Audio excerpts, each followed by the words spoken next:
Hey! Okay, Bracaneros infidels. You won this round, but we'll be back. And with 50% more goat power.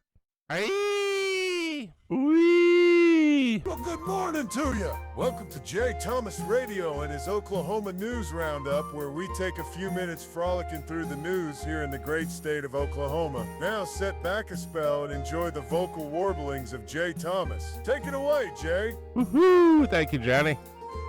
Yeah, we'll take it. All right, we are going to frolic through. We're having a great frolic this morning. We're frolicking through the news of what happened last night in Broken Arrow. Congratulations to one and all for showing up and doing the hard work. You made a difference, and I want to tell you, it has to be this is round one. Round one. Gird your loins, people, because it's going to be round 2 and 3 and 4 and 5, etc. It's going to be big, and this could be a national fight. And get ready for George Soros, his money, our local George Soros, George Kaiser, his money, any money coming from, I don't know, Minneapolis. You're going to have other Islamic and Muslim areas or charities funding this, like CARE, which CARE is has funded Hamas, which is a terrorist organization. So I don't know where the administration is on this, but they should get on it. So last night, I really it is a good win. It truly is a great win. And I want to read something here, and this is where this has to stay. I know you want to go out there and you want to hand out pamphlets of the absolute cruelty of Islam throughout the world. I understand that, but you can't, that's not where this has to stay. And you have to remember 2 words, mega mosque, because that's what this thing was. This was a mega mosque. And I want to read something from one of the committee members, Justin Green, and he's a committee member in Broken Arrow. He's a black guy, and he's actually said something pretty funny, but he announced he delivered the judgment of no, where they weren't going to allow this to go forward in its present form. Remember those words, in its present form. So he said, we are not here to discuss freedom of religion. We are not here to discuss which religion is right and which religion is wrong. We're here to look at this case on the merits and the facts that have been presented to us. My vote, my decision, is not based on racism or any of these other Islamophobic terms or whatever. Because if you notice, if you look up here, one of these things is not like the other. He's the only black guy on the Broken Arrow committee. So, okay. He injected a little bit of levity in there. That's good. He said his decision was based on land use issues, the infrastructure issues, and those things. Okay, that's exactly right, because again, this is a mega mosque. This is big. And what happens is, let me go to this is, where is it at? I'm going to go to this other, it's a column, or it's a report by Tulsa World reporter Randy Kriebel, whatever. Anyway, Randy states here that the initial plans, now this is important also, the plans call for a 42,000 square foot community center with a medical clinic open to the public and a worship area, and 20,000 square foot retail area fronting Olive Street. Okay, that's about as big as the old pyramid. I don't know, you know where Vasa is? That's about as big as Vasa. And that is the initial plans. The thing about these initial plans is once you start and you have the initial plan, you can start adding stuff. Along with this initial plan is a 600 uh, space parking lot, which is probably about as big as the parking lot of Sam's Club. Or, yeah, I would say Sam's Club. Sam's Club is bigger than Costco parking lot, I think. So if you take that, if you take those two, that's about how big it's going to be. And again, you're going to have traffic there, continuous traffic. They're going to have daycare centers. I'm telling you, they're going to have these. They're going to have other things attached to this, and so that spot they have it on 15 acres. Multiply. Go find out how many square feet. Okay, are in an acre. It's about as big as what the whole plan. The one they're what they're planning now is only 1 acre, 60,000 feet. That's what basically an acre is. So 60. Let's just say keep it at 60,000 feet. So 60,000 square feet are what they're building there, and that is 1 square acre out of 15 acres. What are they going to do with the other 14 acres? That's the point. They will build until they can build no more. This will be a mega mosque soon if this is not addressed, and this is not stopped.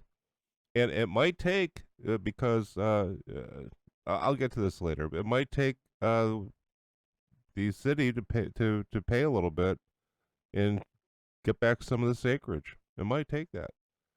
So let's hear from our good friend over there at Tulsa World. Again, Randy Kabeel, Krebel, and Mike Simmons. Okay, here's how they start off their story. The ferocity of the opposition to a planned Islamic center in Broken Arrow is, perhaps, a measure of the times. Duh. It combines a heightened vitriol and a prairie fire politics. You know, this is just bullshit. This is just garbage. They start this off like this because they can go back and they can say, look, we found this in the paper.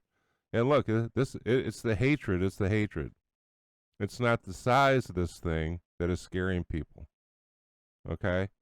So they quote the Islamic Society of Tulsa's elder statesman, Mujib Chima. And he says, he's never seen anything like the anger and fear arrayed against the proposed satellite campus. It's not a satellite campus. It's going to be the main hub. Stop lying, Mujib. It is 15 acres, and you plan to use every acre. I'm telling you this. Not then after the '95 Oklahoma City bombing, when they built their first one, the suspicion fell on Muslims, and then they haven't received any of this negative after the New York World Trade Center. But then they applied for a zoning variance for 15 acres it owns south of Creek Turnpike along Olive Street. You see, that's the point. 15 acres for a 60,000 square foot building doesn't add up. And let me tell you something. You know who? Okay. What was her name? I'm not even looking for her name. It doesn't matter. They called it the Wallace Design Group. That's not who these people are. This is the Wallace Design. What do you think it is? What do you think it is? Company? Incorporated? What do you think? No. It's the Wallace Design Collective. And if you go to their webpage, you'll see, they have a guy, they got the neckbeard guy, a couple chicks, yes. And it's all just chicks and, neckbeard guys. And look how liberal we are. We're all great. We're all great. It is just, yep, there's the, there we go. They have the pink-haired, purple-haired girl. They got all boss girls right there. It's, this is Uh, uh, uh, these are the people that are going to make out, and they're going to make out big. Um, they say that it's not, we don't do this for money. We do this for the fun. Listen to this. It's what drives us and what we measure every action against, whether it's through the design decision, a client relationship, or the internal policy. We believe everything we do should improve the lives of our employees, their families, our clients, and our communities. That is MBA bullshit. That is what every social justice warrior cliche is stuck in that. We work hard to be kind of the kind of firm people want to work with. Our culture runs on responsiveness, flexibility, quality, and creativity. Not just buzzwords. Yeah, they are. They're all buzzwords. Um, they're I don't know. Go take a look at their webpage. It's called the Wallace Design Collective, and that word should shock the hell out of you, scare the hell out of you anyway. So that's who's behind this. This is who's pushing this. And I guarantee you, they're leftists. So look who's backing this. Now, why would the people, besides the massive Islamic or Muslim inflow or influx that this is going to cause? It is going to cause. This is a huge project. Okay, that 15 acres isn't sitting there for no reason. They're not going to just sit there and with that 15 acres and let it go by unused.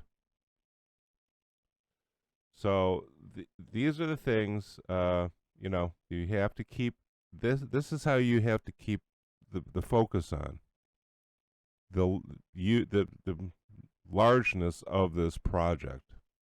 It's in a small area with 2-lane roads, and everybody that has houses out there, you're going to be listening to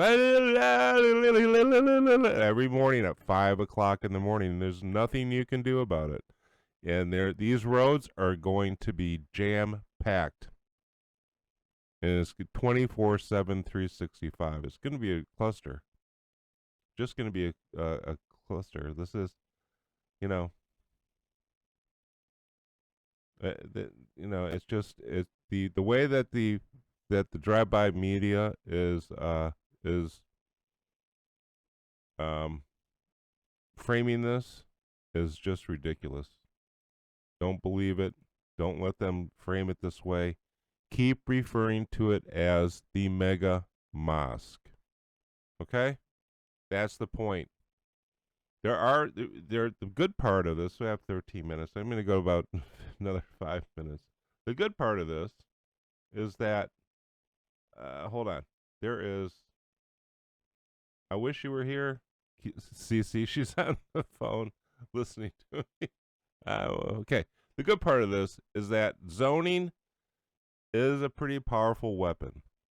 The Supreme Court, going back to the 20s, has recognized zoning as a way for the local governments to control growth, and it's something that you can control, that the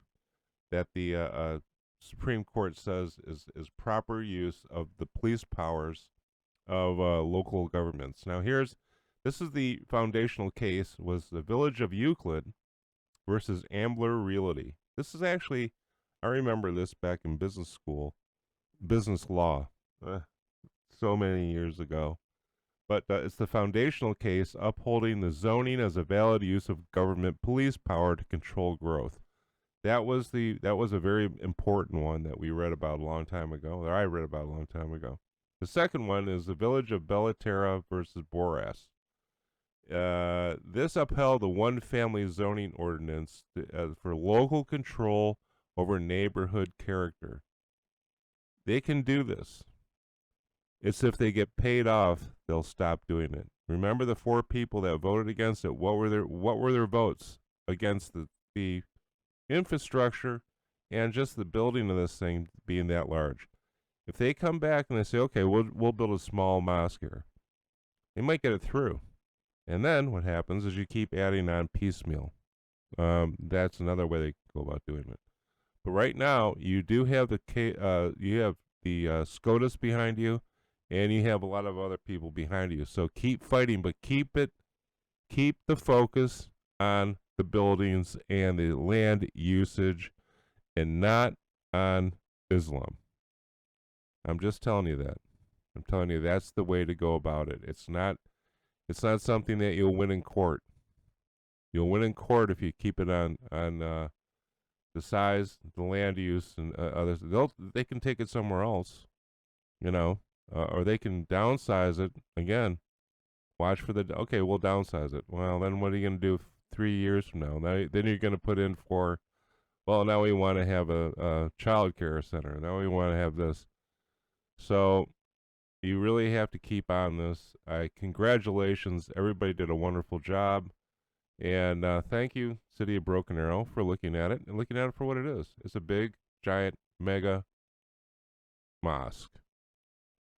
End of story. It's not the Islamic Center that's here now. No one's had a problem with it. If it was that size, I don't think anybody would have a problem with it. But it's not. And it's on 15 acres. And they're not going to just let that acreage sit there. So that's it. We'll be back a little bit later today. CC is coming in. We're going to have fun. We'll see you soon.